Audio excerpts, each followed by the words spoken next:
So, hey, yesterday I didn't put a video up because my electronics decided to malfunction and delete all of my footage.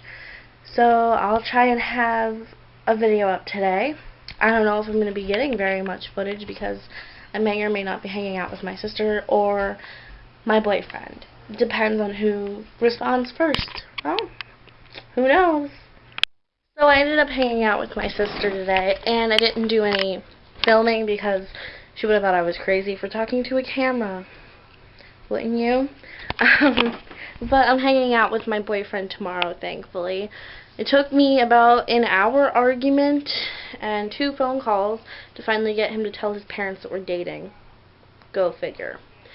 Well, I don't know what else to film for today. It's 5:30. Ugh, today's just dragged on. You have no idea. So I was doing the dishes, and I turned around to go put a knife in the knife board, and my dog's right there, and I almost stabbed him because he scared me. So now I don't know what to do. Should I finish drawing my picture and watch Sex and the City, or should I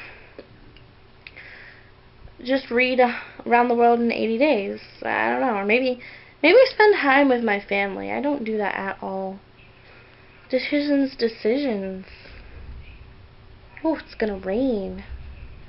Welcome to Florida, where there's always a 70% chance of rain.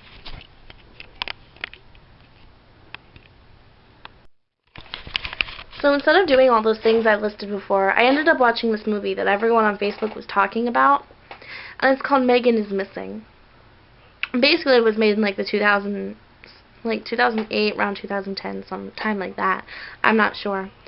And a synopsis of this movie: it's about a girl named Megan and her friend Amy, and they do a lot of webcam chatting. And one of Megan's friends was like, "Hey, this guy named Skater Dude is really cool. Like, you should check him out." So she starts talking to him, and he doesn't have a webcam, but he sends her pictures of this really good-looking guy. And he told Megan's friend that his webcam broke because his brother busted it.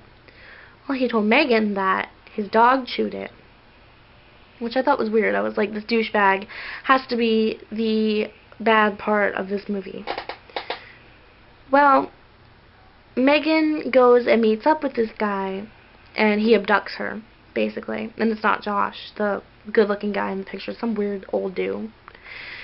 And so Amy's trying to find Megan, you know, because it's her best friend. All of Megan's other friends are blaming Amy. It's all your fault that Megan went missing. You're the last person who saw her. That type of bullshit. So Amy gives out to the news and the detectives that it was this boy named Josh, who she met up with, who she met online. Well, Josh starts webcam chatting Amy and says, "You have such a big fucking mouth. Like, I'm gonna get you. Or your mom. Just wait."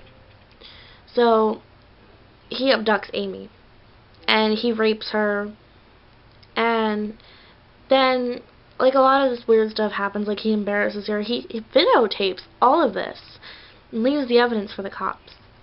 Well, he says, "Do you want to go home?" She says, "Yes, please take me home. I would love to go home." That's all she wanted. So he says, "Well, you have to get in this barrel because I don't want you knowing where I live." And he opens up the barrel, and there's Megan, her dead body, like, ugh, so gross. So he forces her into this barrel, and then there's a 7-minute scene of him digging a grave and tossing the barrel in, and the movie ends at that. And I just thought, wow, that is, you know, like a mind-changing movie. Because, you know, I'm going to be honest. I've met a lot of guys online that I've gone on a date with, and I've walked out on a lot of guys on a date because I met them online and they were complete crap. But those were the guys that they were, and there are pictures who they said they were. You know? Well, that could have been anybody. Because this is based on a true story. So, what if it happened to me, or you even, or a friend? You know, you guys, you have to be careful with who you meet online, because They could be some 40-year-old creep wanking off at the other end of the line and you don't know it. Like, what if your parents drop you off to your murder scene, you know? You never know. So, just, I'm not going to tell you how to live your life. I'm not going to tell you don't date guys online. I'm just going to say, if you're going to do it, meet up with them in a public place where there's a lot of people, and bring a friend with you, just in case they're complete creeps. Just be safe, guys, okay? Message of the day. Stay safe. Be safe. Play it safe. Yeah, playing it safe isn't fucking cool now these days. You have to be all dangerous, smoke pot, get drunk, jump off a bridge.